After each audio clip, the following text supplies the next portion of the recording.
Instead of making the ship faster, how about installing some seatbelts? Seatbelts are dead weight. I feel the need for speed. Yes, but I feel the nafety for safety. Oh, fuff.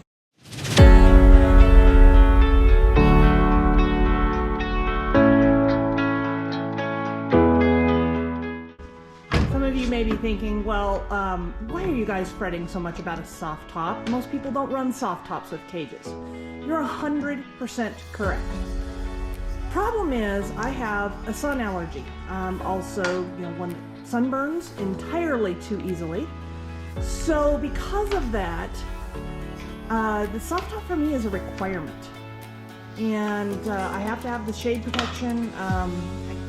It's an unusual thing. It's kind of like an allergy to the sun.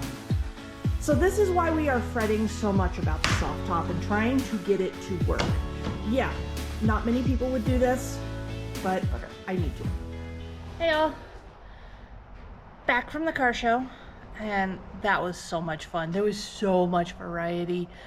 It was just really good to see everything going on in the community, and also to support the fledgling auto shop.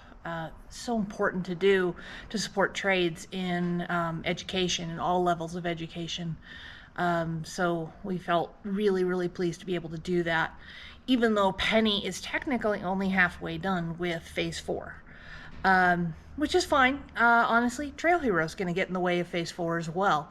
So we knew that this wasn't going to be a start to finish thing like phase 3 was. So it is what it is. Back home, back in the shop, and now it is time to put the soft top on. So getting ready to set up the soft top on this new GenRight cage.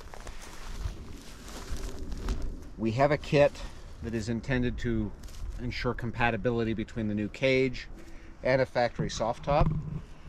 The factory soft top does use this bracket that is attached to the B-pillar of the cage, of the factory cage. So my expectation is that we need to transfer this bracket to the new GenRight cage. Before we start the fitment of the soft top, with the new windshield in, we're just a little tight on this A-pillar. So we're going to just kind of loosen up some of the bolts and see if that'll let the windshield pivot back up just a little bit and be a little happier. The windshield to GenRight cage tie-in is not yet installed, so that's what's going to allow it to move. Alright, so I'm getting the surround set up using GenRight adapter kit for the door surround. That consists basically of velcroing the thing on, which is fine. It consists of some heavy-duty Velcro, some shorter pieces of self-inflicted, oh my, self-adhesive Velcro, some spacers, and then an assortment of hardware right here to help hold all this together. So, we haven't done this one yet, so that's why we're following the instructions, RTFM. So, first we're going to be setting this up, and this is eventually, this piece is eventually going to be put in place like so. Yeah, there. And then it wraps around like so, with a spacer, you guys can see this, right in here for the bar, so the bar will be further out like that. And then the other side, this side's going to be fastened with this hardware. The other side is where the short piece of Velcro comes in. It stuffs in here using the self-adhesive, not self-destructive, tape, and attaches like that. So I'm going to go ahead and get some of that done.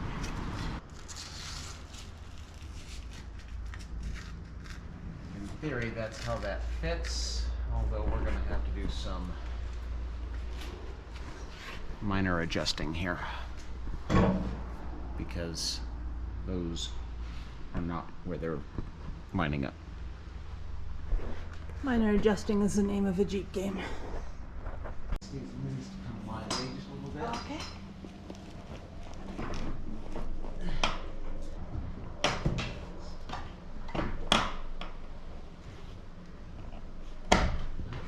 In my hole.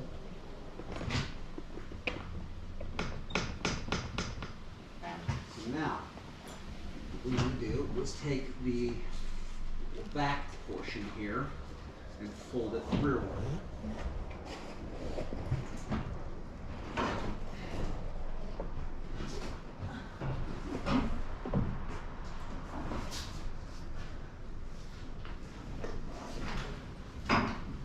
You got plenty of room to pull it your way.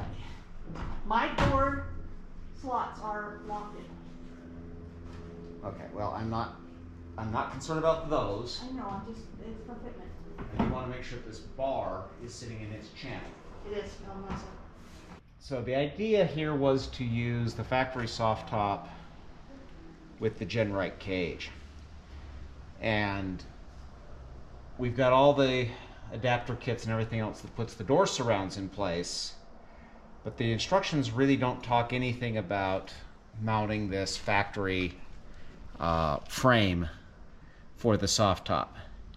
And what we're finding is the first thing is that this piece here that comes down from the front, and this is basically located by the soft top itself and the door surrounds, it really kind of wants this bracket to be forward of where this B pillar is at. I mean, it could be made to work, but we're not lining up anywhere near the center line for that. This can be salvaged, but it's not fitting in a way that is nice and easy. However, this beam itself that stretches the back half the top and really locates the upper thing here is really just not going to be compatible with the back half here of the GenRight Cage. It either has to be on the inside or the outside of this tube. If it's on the outside, we're a long way from where this tab is at, particularly if this tab gets tied down to the bar there. If we go on the inside, we're at least that far on the other direction, and we kind of have to fish it through between our tire carrier and the inside of the harness bar here. So the actual consensus from our perspective is that the factory soft top is really not compatible with the GenRight Cage. We'll need to look for a different soft top, look for a frameless or a bowless style that doesn't require this framework in order to fit. The tendency is to run this Jeep with all the rear windows removed anyway, so we might just look into a bikini top that just covers the top of it and call it good. We also ran a windjammer for a big portion of the last season. That's definitely not going to fit because the whole structure here, again, is quite a ways further back than it was with the factory B-pillar. But we might look into having a local canvas company maybe sew something up would be another option. So I think we can make this work well enough with some zip ties to get us through the next couple of wheeling trips, but I think the long-term fix here is going to have to be a different top. Howdy there, neighbor. So we're continuing on with the soft top install after putting in the GenRight Cage. Just want to finish tucking the top back in where it belongs. We had a discussion about this over dinner last night, and Googling options while waiting for the food to arrive. We think we've come up with a unusual solution that will probably work just fine.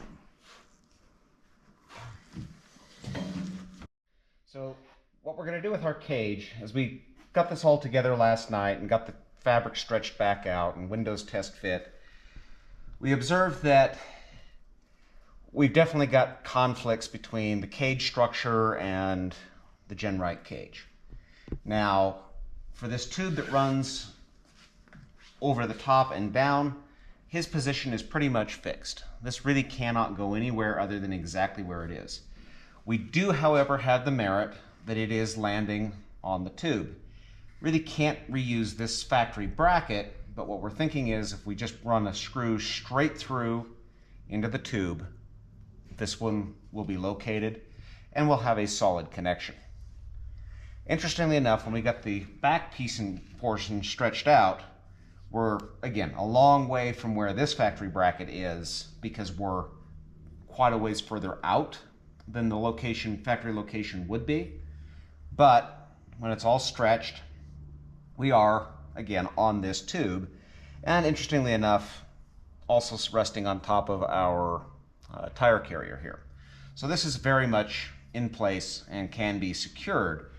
Again, we're thinking one option is just punch a hole straight through, tag that back to the tube and be done with it. Another idea that we've got regarding this rear tube is it does land on the tube here. Potentially we could cut this tube and relocate this end back here, attaching that into the tube framework. This is landing basically right where I want it, so I'm just going to use the existing soft top here as my guide to locate and drill this hole.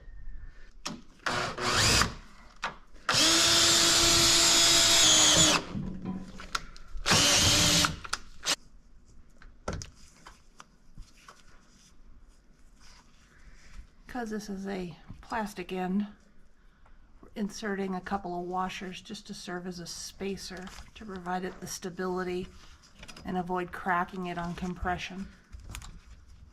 Just trying to emulate how it would have been originally with the factory bracket.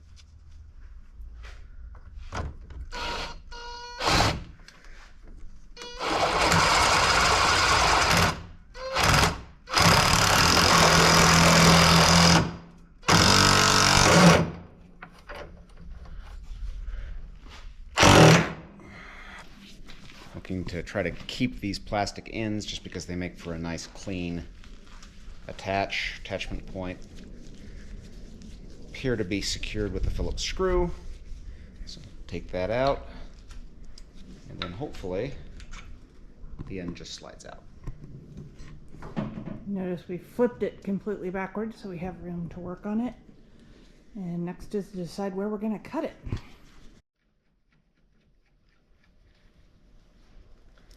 Old saying, measure twice, cut once. In this case, we're going to shorten it, get rid of this curve, because we know we want that to go away. But I'm going to just cut it at a point just slightly beyond the curve so we can get a nice straight tube to start working with. So having successfully cut through the tube, one observation is that the tube wall, the point where we cut it, versus the tube wall at the end, is quite a bit thicker. Will our ends still fit in? Not without some modification into that. Good to know. In an attempt to try to cut them in about the same place. About being the key word.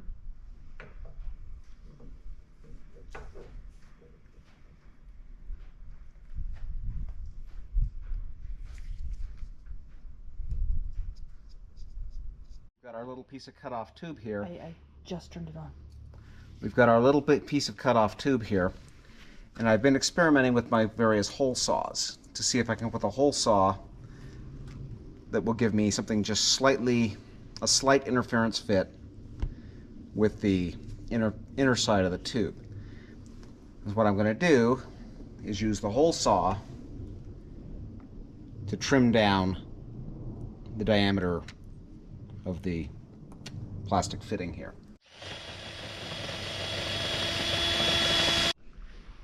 So just like that, we've got our ends now relocated into the end of our shortened up tubes. Now there is a set screw that is used in the factory to hold those tubes in place and keep these things from backing out, twisting, turning, so on and so forth. So that'll be our next step, is to drill the hole for the set screw.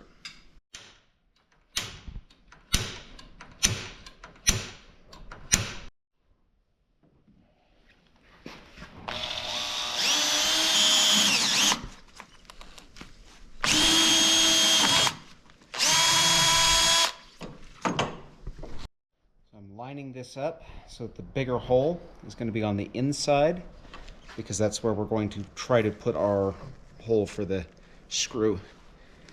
Again, slide that in so that it's essentially perpendicular, and we'll just put the set screw in. Just a little bit of a pilot for it to get started.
So part of the reason that's so hard to push through is, remember that the original piece threaded in.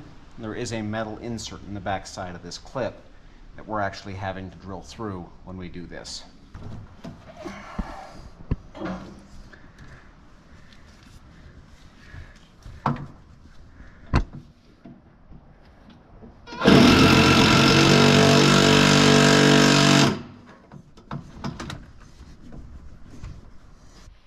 This was intentional. We wanted to make sure there was some tension in the fabric. So the holes were placed such that it will require a little bit of stretch. Which is good. That driver's side keeps liking to pop out on me. It's on some of the hard hits on the trails. Just keep in mind there is a fine line between too much tension and not enough. If you get too much, it'll tear the top. You can also relieve some of the tension by popping the clips at the windshield to let the top shift back slightly, and then you can tighten it up at the front. Okay, so the last item, at least until we pick out some big marine stereo speakers, is to deal with the dome light. On the original TJ setup, the dome light is integrated into the speaker pod. It's part of this wiring harness that comes up and over the top of the roll bar. I'm not going to try to adapt these pods to work with the GenRight Cage. April's never been fond of the speakers. Just not going to go through the process of trying to adapt them. So April found this little deal online that is a mount for a couple of little round lights that clamps onto the cage.